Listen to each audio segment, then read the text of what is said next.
Having proved themselves on the racetrack, the recruits must prepare themselves for an even trickier course. This time the conditions won't be in their favour.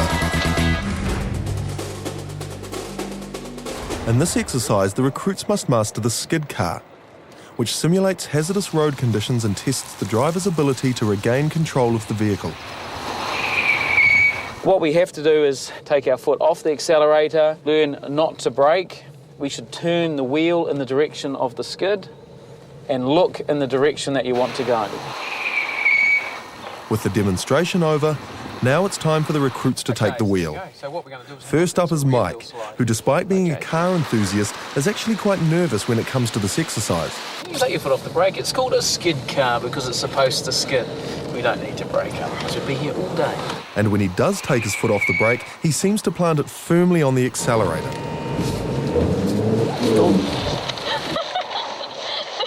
So remember, take your foot off the accelerator. A habit not easily broken. Take your foot off the gas. Oops, sorry. To pass, he must resist trying to anticipate the skid. Right, let's test you. Lovely. Fortunately, Mike's driving has come a long way in 15 minutes. Beautiful. I think we can call it a pass. Next, it's Tim's turn. He too makes the same mistakes and loses control of the vehicle. It was a stunt U-turn, you see. But one recruit gets it right first time, and that's Carol. It seems not everything she learned as a courier was a bad habit. And what skid was that one? It was a under distracting me. It seems Carol is breezing through the test, much to even her surprise. You passed that test. I was actually looking to see whether you looked out your side window. Yeah? And you did. Having passed the skid car assessment, they're one step closer to achieving silver licence status. Well done. That's a pass. That's your first assessment you've had, so well done. Despite passing their first practical assessment, the recruits soon find themselves concentrating once again on theory. Everything from the realities of a crash scene. The video we're going to have a look at graphically shows a number of deaths. It's something that you may strike from day one out there. To the New Zealand Police Service 20-point safety checklist. Coolants, brake fluid, oil, dipstick, power steering fluid, the boot check, cones at sides, first aid kit. Lights. Those are the morning checks done before you get into a vehicle. And with the patrol car ready for action, the recruits gear up for their first taste of high-speed pursuit. Stay calm.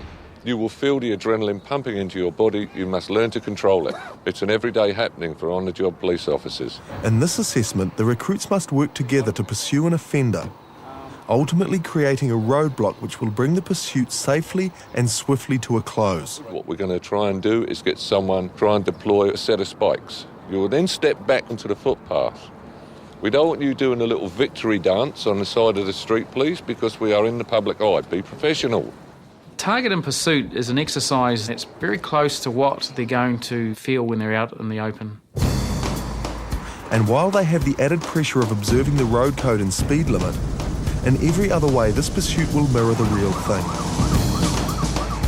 Finally, Carol's first to get behind the wheel, though Mike's in charge of directions, not exactly his strong suit. So what would you like us to do there, Mike? Go down Romesdale, which is right. No, it's left, actually. Oh, left, sorry.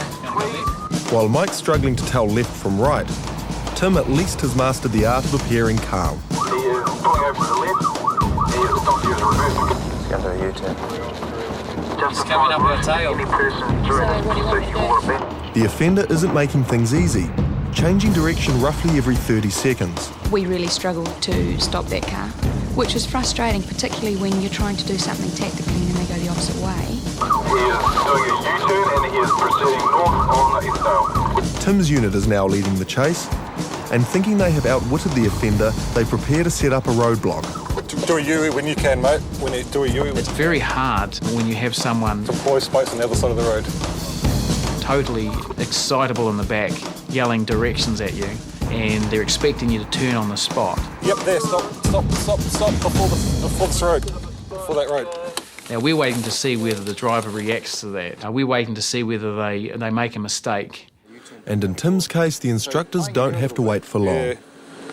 I say we stay here. You want me to radio on the spike? Yeah, you should have done that as soon as I deployed, mate. Quickly, Tim radios comms, Yeah, we've set that spike. but soon realises he has absolutely no idea where he is. Where we are? In section of... And his delay has allowed the offender to once again change direction. Even so, Mike and Carol have still managed to place themselves as far away from the action as possible. Left onto Papa Kofi. It's going left onto Papa Kofi. Is there anything you want us to do? We need to change position, do we? Yeah. Well, it's going to have to pick up the cone again. Deciding they stand a better chance if they swap roles, Mike and Carol make a quick change, then hit the road. Here we go, here it is. Meanwhile, Tim has spotted the offender and begins pursuit. PCG7 is in pursuit. He's turning right on Papa Kofi Road. Though in this exercise, you cruise, you lose. And just like that, the offender has escaped. PCG7 is not in pursuit. He's on Papa Kofi Road. We've lost him. Yeah, we have a sighting of that vehicle. Which means it's up to Mike to burn a little rubber and catch the bad guy. Hand over the comms to someone else. Yeah, I'll take over comms. He's coming past the chalets on Tweed. And sure enough, he leaves the offender no choice but to drive directly into another roadblock. There goes the spike going out there. Game over. The offender is now pulling over. He's been spiked. Copied. Good work. Stand down those units. Copy spike. That was beaut. Although only an exercise, targeted pursuit is a reality of the job Mike, Carol and Tim will soon have to face.